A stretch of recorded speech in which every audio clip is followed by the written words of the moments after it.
예수님을 알아가는 기쁨 스토리 바이블. 지은이 셀리 로이드 존스, 그림 제이고.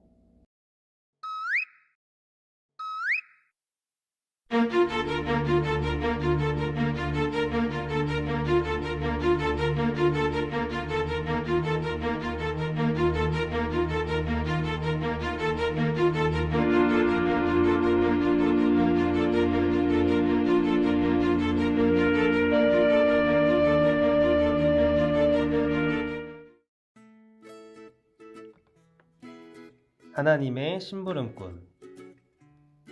하나님은 요나에게 맡기실 일이 있었어요. 그런데 요나는 그 일을 원하지 않았어요. 하나님이 말씀하셨어요.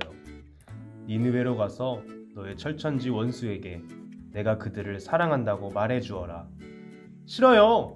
그들은 악한 짓을 입삼는 나쁜 사람들이에요. 요나가 말했어요. 맞다.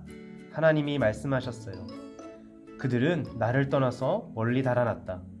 하지만 나는 그들을 향한 사랑을 거둘 수 없구나.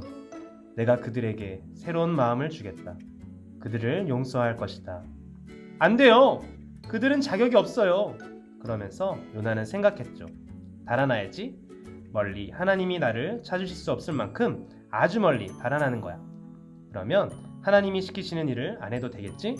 좋은 계획이야. 자기 딴에는 좋은 계획이라고 생각했겠지요.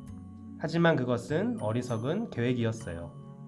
우리가 피해서 달아나봤자 하나님은 언제나 우리를 찾아내시거든요. 요나는 자신의 계획을 밀고 나갔어요.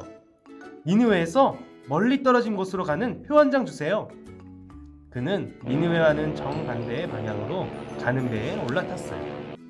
그런데 머지않아 거센 바람이 불면서 배가 앞뒤로 옆으로 마구 흔들리기 시작했어요. 요나는 자기 자리에 꼿꼿이 앉아 있었죠. 하나님은 요나를 쫓아서 큰 풍랑을 보내셨어요. 요나의 잘못된 계획은 시작부터 틀어진 거예요. 선원들은 배를 제대로 움직일 수 없었어요. 배가 가라앉는다! 그들은 소리치며 모든 것을 물속으로 던지기 시작했어요. 짐 보따리와 먹을 양식, 할 것 없이 무엇이든 보이는 대로 다 버렸지요. 그때쯤 요나는 그 풍랑이 자기 때문이라는 것을 깨달았어요. 그래서 선원들에게 큰 소리로 말했죠. 나를 바다에 던지시오. 그러면 풍랑이 그칠 것이오. 선원들은 어찌해야 좋을지 몰라 했어요. 요나가 소리쳤어요. 모두의 목숨을 건질 길은 그것뿐이오. 그래서 하나, 둘, 셋. 풍덩. 요나가 물에 닿기 무섭게 물결이 잔잔해지고 바람이 잦아들고 풍랑이 그쳤어요. 바로 그때 요나가 다 끝났다고 생각했을 때, 틀림없이 물에 빠져 죽는 줄로만 알았을 때 하나님은 큰 물고기를 보내셔서 그를 구해주셨답니다. 물고기는 요나를 한 번에 꿀꺽하고 통째로 삼켜 버렸어요. 요나는 분명히 자기가 죽은 줄로 알았을 거예요. 그 안은 무덤 속처럼 아주 캄캄했으니까요. 하지만 음식 썩은 냄새도 나고 미끌미끌한 해초도 만져졌어요. 그래서 요나는 자기가 죽지 않았다는 것을 알았지요. 그는 물고기 뱃속에 있었던 거예요.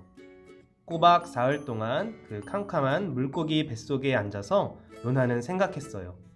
그는 자신의 계획이 아주 어리석었음을 깨달았어요. 달아난 것이 후회스러웠어요. 그래서 그는 큰 물고기 속에서 하나님께 기도했어요. 용서를 구했답니다. 사흘 후에 물고기는 요나를 어떤 모래사장에 뱉어냈어요. 바로 그때 요나의 이름을 부르는 소리가 들려왔어요. 니느웨로 가라. 하나님이 말씀하신 거예요. 그렇다면 이번에는 요나는 예! 하고 말했어요. 그는 곧바로 니느웨로 가서 모든 사람에게 하나님의 놀라운 말씀을 전했지요. 요나는 그들에게 말했어요. 여러분은 하나님을 떠나 멀리 달아났지만 하나님은 여러분을 향한 사랑을 거두시지 않았습니다. 어서 하나님께 나아가십시오. 그러면 그분이 용서해 주십니다. 니느웨 사람들은 요나의 말을 들었어요. 그리고 하나님을 사랑하기 시작했지요. 그들은 하나님을 피해서 달아나기를 그만두고 하나님의 말씀대로 사는 법을 배웠어요. 요나처럼요.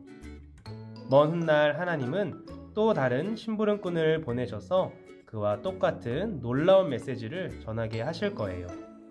요나처럼 그분도 사흘 동안 칠흑같이 캄캄한 곳에서 보내시게 되죠. 그런데 이 심부름꾼은 하나님의 친아들이세요. 사람들은 그분을 말씀이라고 부르게 되지요. 그분 자신이 하나님의 말씀, 우리가 알아들을 수 있는 말로 번역된 하나님의 말씀이시니까요. 하나님이 온 세상에 알려주고 싶으신 모든 것을 갖고 사람으로 오신 거예요.